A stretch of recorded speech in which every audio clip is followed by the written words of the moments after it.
Coming up on Maine Challenge, my conversation with Maine youth climate activists about the election and what's coming up.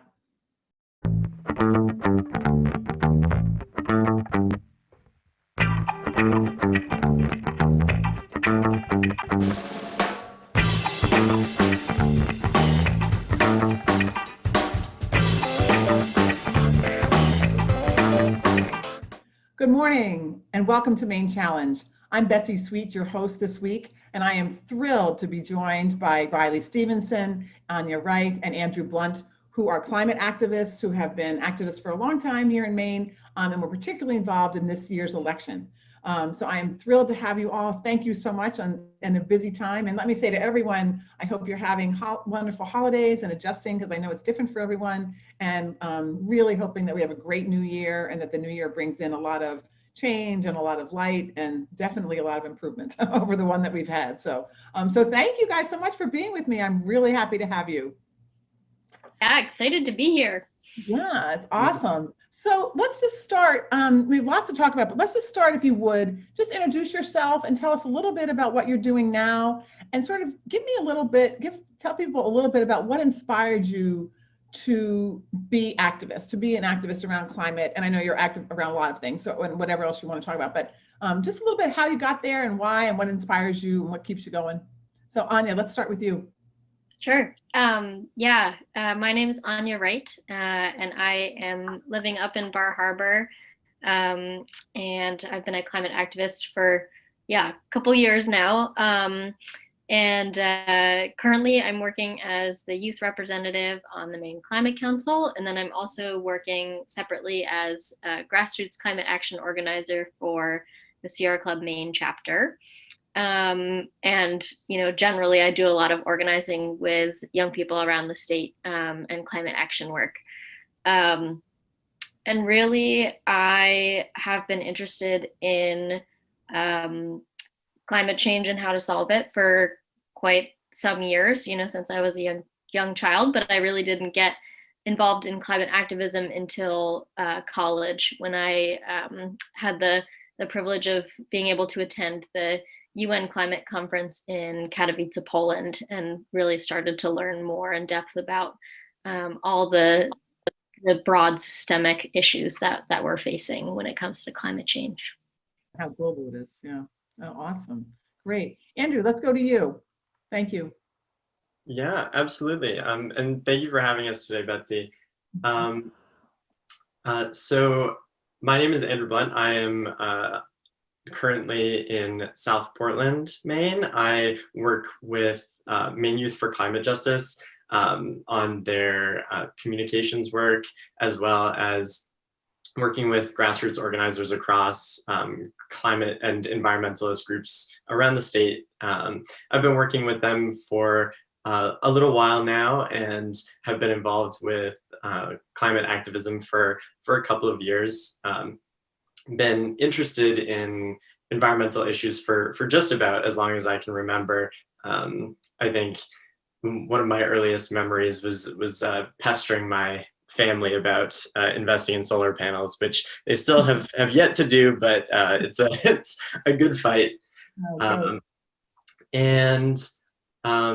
Through Maine Youth for Climate Justice, I've been able to get involved with some legislative work that I'm really excited about this session, as well as been working on the CMP issue. So really excited to talk about this past election, and looking forward to it. Awesome, thanks, Andrew. And Riley. Yeah, so I am currently living in Waldoboro, and I'm a senior at Lincoln Academy, so I'm from Lincoln County, love LCTV.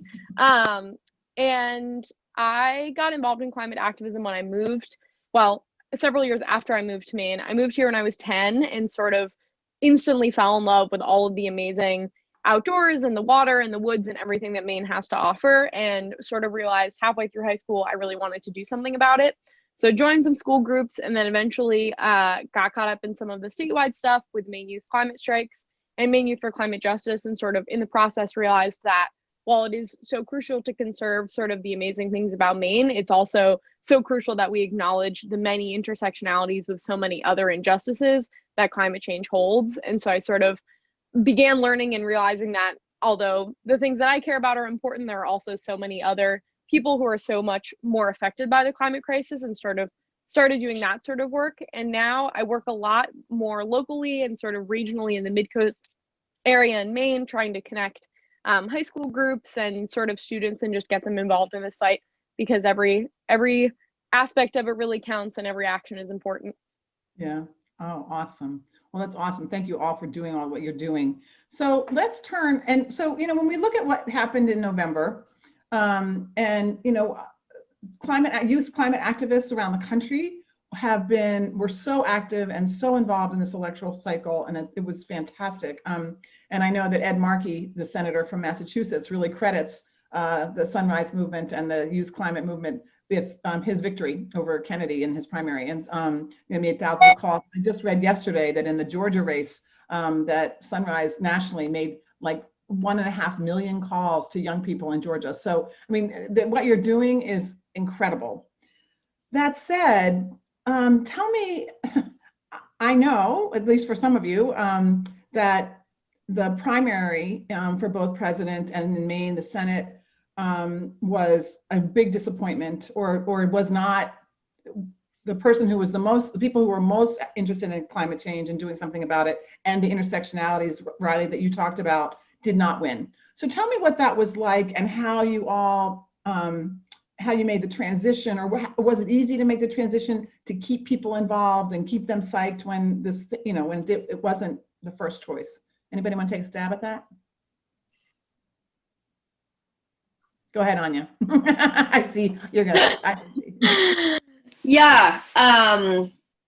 Yeah, I think, the primaries were really a large disappointment for many youth climate activists. I know at Maine Youth for Climate Justice, we had endorsed Bernie Sanders and endorsed you, Betsy, for the Senate seat. And so there was so much hope that was tied into those endorsements, and pushing for candidates that were really taking a look at these systemic issues that Riley mentioned.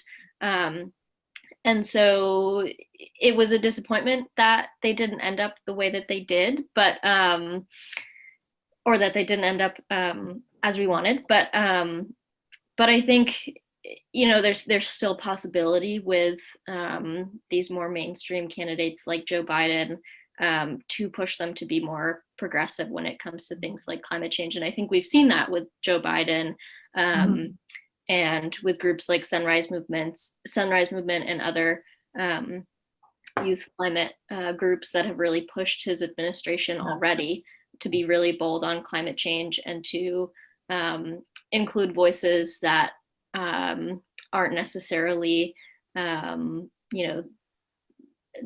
the most moderate voices, but instead more progressive voices within some of those cabinet positions and things like that. So I think, while it was disappointing, I think there's still hope. And when I think about it compared to the alternative of administration, it's much better. Put that on the table, yes. Yeah. We can say it is way better than the alternative. So absolutely. But Andrew, when you were thinking about it, that sort of disappointment, sort of were there specific things that you were able to do to help people translate?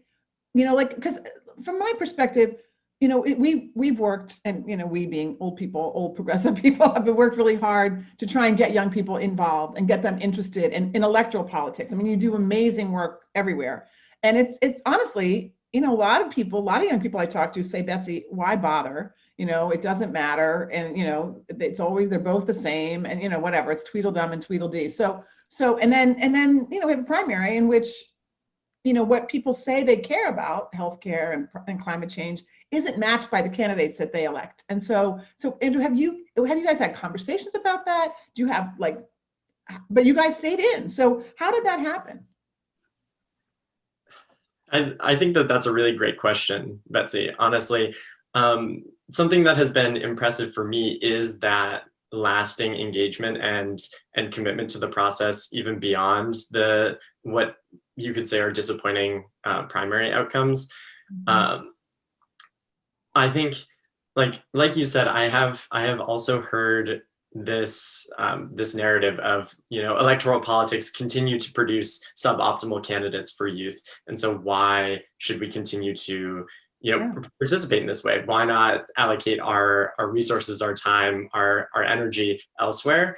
That said, I think at the end of the day, there is a lot of change to be made at that level of electoral politics, and youth do recognize a certain pragmatism of electing a more moderate Democrat who doesn't necessarily agree with all of their policy positions over a conservative or more conservative candidate. And so that pragmatism isn't lost on youth. It is definitely not ideal, and I think that you would see more youth mobilization in the general election cycle if a more progressive candidate was to be the choice at the primary stage. But I'll reiterate again, like, I have been impressed with that lasting engagement. It is, I mean, at times difficult to stay engaged in a candidate that you don't wholesale believe in, but it is much better than an alternative. Yeah, and so Riley, did you find that your level of engagement was, did you find yourself just as able to throw yourself into electoral stuff, or did you find yourself with, I love your word, Andrew, suboptimal candidates? Did you find yourself like thinking, oh, well, I'll do some other things too, or what was that like for you? Yeah, I mean, I think that this election cycle was so unique. We can't hear because you. Obviously, are you muted? No. There you are. Can you hear me now? Gotcha. Yep. Okay. Sorry. Yeah, I think that one of the things that I think this election cycle was so unique because obviously we were facing an existential threat to democracy. And so I think certainly in terms of the presidential, I felt just as invigorated and just as, well, not just as excited, but equally sort of willing to do the work for Biden, because I recognized again that the alternative was so horrible. And I think in the Senate as well, it was similarly, okay, well, we'd still rather have a Democratic majority. We'd still rather have, these candidates who are at least willing to listen. And I think that so much of it comes down to that is it doesn't have to be the perfect candidate as long as they're willing to listen to youth views and as long as they're willing to sort of work with us. And so trying to elect someone who, had at least those possibilities, I think I was still pretty excited about, and my peers were as well. But also, as you're saying, I think I definitely felt the need to double down and sort of continue to work locally and continue to do all those other things, realizing that change doesn't just have to happen on the national level and that it's equally important for us to do everything we can here in Maine, regardless the outcome of those elections. Yeah, and there were definitely some wonderful victories, in Chloe Maxman in Lincoln County, who was our guest last week. Which is incredible that you guys have stayed so engaged and are able to see that, this sort of pragmatic, like it's better than the alternative. And, we have to, somebody said the other day to me, we have to go from resist to insist. We just sort of have to be out there and insisting on, that they do the right things. Because I'm sure it was a huge disappointment that, like, when Biden came out and said, no, I believe in the whole thing about fracking. And, it was like, no, I'm not against fracking. And, oh, I'm not going to get rid of fossil fuels. And, like, he said it and then he backed away so fast. So what did you think about that? And where do you think the avenues are for the pushing or for insisting right now? Yeah, I think that's such a complicated question. And I think, we've seen over the past 4 years what divides our country. And one of those things is fossil fuels. And I don't know, I think when Biden started talking about, not banning fracking, my immediate thought was like, oh, he doesn't actually mean that. He's just trying to win. And I don't know if that's completely true or not. That might be true. But I think, all we can do is to continue to do that insisting and to continue to do that work. And I think too, something that I find really special about the youth climate movement is that I think it sees the legislative and policy route as one way to create change. But I think there are also so many other ways to create change that the youth movement is willing to do. And so I think you know, what Biden says isn't the end all be all of what's actually going to happen with fracking and things like that. So I think it's annoying that he said that, but it's not necessarily unexpected or all that disappointing, at least to me. I think there's still a lot of hope for the work. Yeah, well, and I agree, and it's such an important thing to say. You know, there are many avenues here. You know, and you, all of you, are amazing at figuring out those avenues.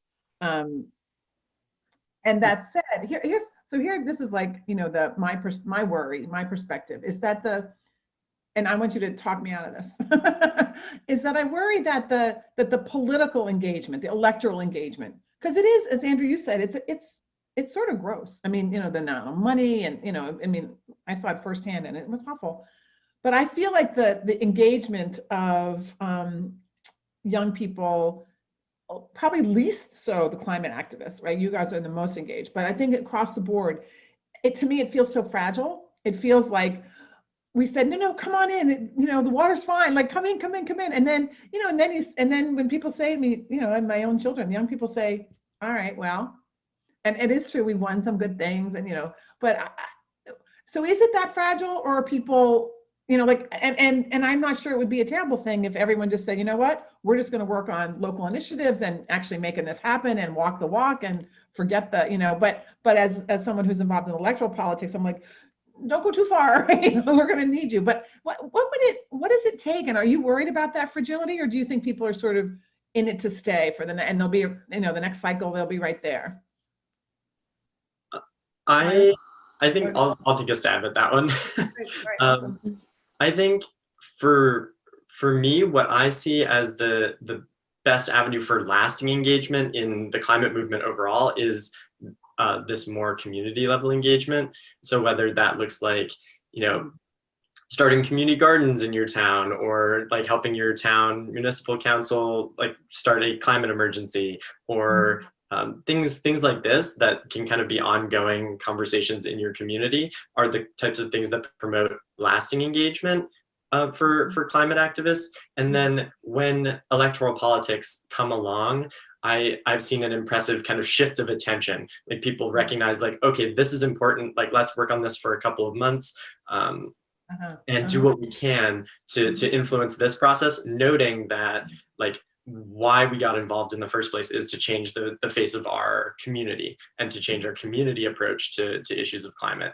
And so I think, like, anyone who's engaged at the community level, when the electoral season comes around, those issues are important, and those folks engage that way as well. But I think, like, really the thing that drives, like, lifelong activism of a sort is going to be those community projects. Okay. I think also, if I could jump into, I think on the electoral side of things, campaigns like Senator Chloe Maxman's campaign, I think, give me a lot of hope for that future too of continued engagement. And I think, you know, young folks running for office are so much more interested on the issues and being, you know, transparent about processes and running campaigns on conversations and really understanding their communities and the needs that their communities have. And so I think that gives me a lot of hope too for continued engagement. And I have a lot of hope for folks within, you know, the youth climate movement who are already interested in running for office, who are interested in creating, you know, good lasting change, and who are interested in closing that, you know, divide that we have in our country and that anger that folks have towards one another. Because I think, you know, at the end of the day, and Betsy, you kind of hinted to this, you know, most folks want access to good healthcare and a livable climate, and, you know, people mostly want all the same things. But it's, you know, a matter of leading to that understanding and compassion for one another that I think the, you know, youth running for office really brings me hope for. Yeah, that is, well, and the whole idea of using, and this is one of the things that you all have done well, the climate crisis, the youth climate movement has done so well, is to use the process of running, when we make that shift, Andrew, you were talking about, but to use the process of running as a tool itself for education, for engagement, for doing community outreach, and not just for, okay, let's get this person elected. And that's one of the things for me that was so disappointing with the national level races, both here in Maine and nationally, was, there was not an effort to build, it seems to me, any infrastructure or to leave a lasting thing so people then can make that switch. And Riley, you've made that switch so many times and so often, so tell me a little bit about what it's like for you when you say, because you're very engaged in your community and then you become very engaged in the elections. So what is that like for you? And what's a well, I want to say a hint, or is there a nugget that we can take from that we can bottle and sell or give out to other people? Yeah, I mean, I think when I think about sort of the youth climate movement in general and also our engagement in electoral politics, I think one of the things that we also as a youth movement are really good at is recognizing that there's a place for everyone and that there's a place for all sorts of talents and all sorts of folks and all sorts of interests. I happen to be definitely a very campaign focused person, both electorally and not. I like having a goal. I like reaching it. And so I think that definitely has allowed me to be a person who can make that switch and get really excited about something that has a firm end date and a firm sort of exciting, reachable goal. But at the same time, there are so many other folks who really love doing that sort of base level outreach and building that groundwork and sort of creating that infrastructure. And I think that is one thing that we can certainly take away from the youth climate as a whole, is that everybody has a place in this movement, no matter what their interests are. And some people happen to have multiple of those interests, and some people are just really good at one thing, and we need all of it, and all of it is so important. And that sort of, I think, makes up a lot of the magic that makes the youth climate movement tick, for sure. Yeah, and tapping into that, I think, is so key. I remember when I first got involved in politics and I was managing a congressional campaign here in Maine, I had a person come to me and they said, Betsy, I'm never going to knock on a door. I'm never going to make a phone call. I'm not even going to stuff an envelope, but I will go mow the candidate's lawn and I will make sure that their garbage gets taken out. It takes it all, right? So I think that's a really important piece to that idea that we value everybody. So let me ask you a question. Do you, in this past cycle, did you feel valued by the campaigns? Let's be honest. I mean, this is what I worry about. I worry that people say, and I do work with elderly, and they're like, yeah, everyone loves us for their brochure in November, and they want us to help them get elected, and then bye-bye, and then so do you feel like there's enough of created enough of a connection that you don't feel used, or do? I mean, where are you on that?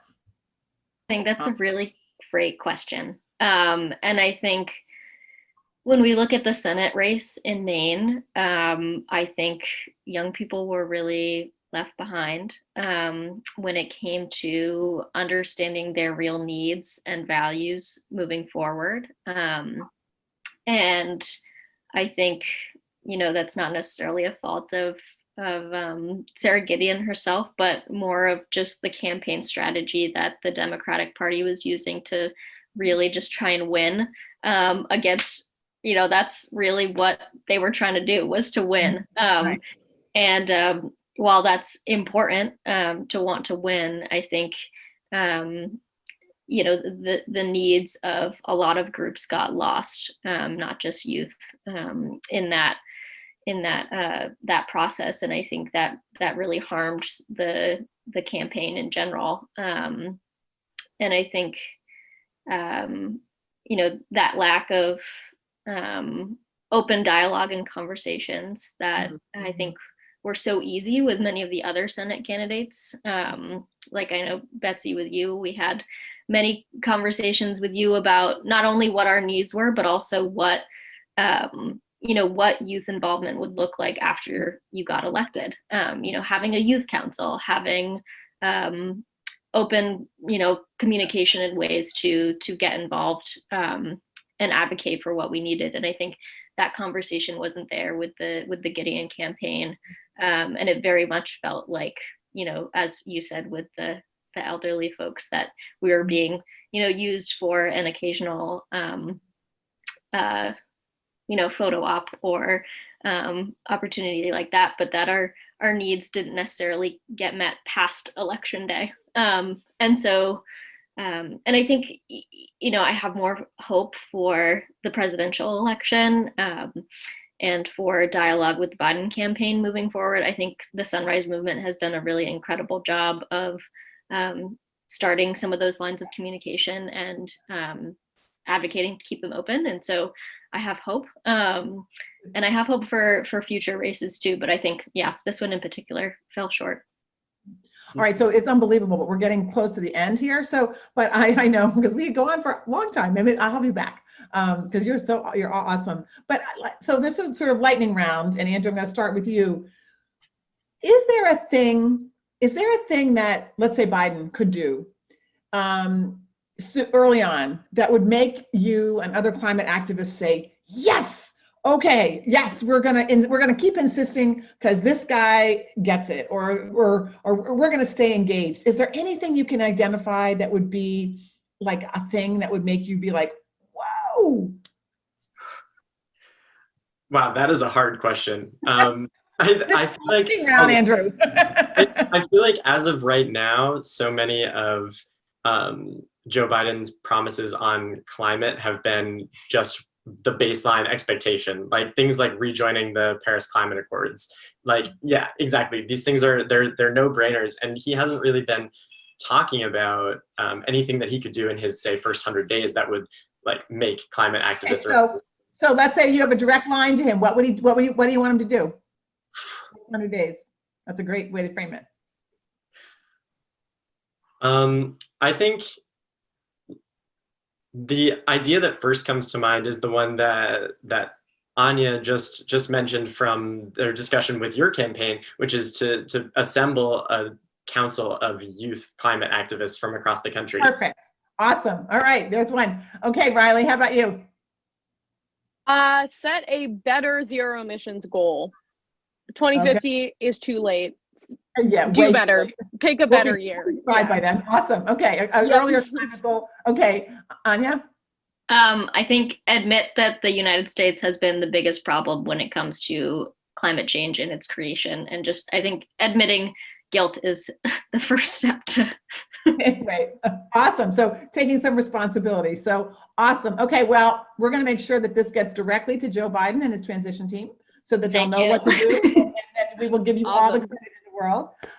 And we are going to have to wrap up. And I just want to say from the bottom of my heart, thank you so much to each of you for being here today, but most importantly for the work that you do every day, for the hope and the optimism and the belief that you have in how we make this a better place. And I am really thrilled. And I think our next show is going to, when we talk again, it's going to be on how do we translate all these policies into everyday community conversations. And because I think that's our challenge and our hope. So you are awesome. Thank you so much. And thanks to all of you for listening in. Please join next week when Chuck Kruger will be interviewing Hannah Pingree about all things about what's going to close out 2020 and what we can look forward to in 2021. Thanks for joining us. And thanks again to my wonderful young people. Take good care.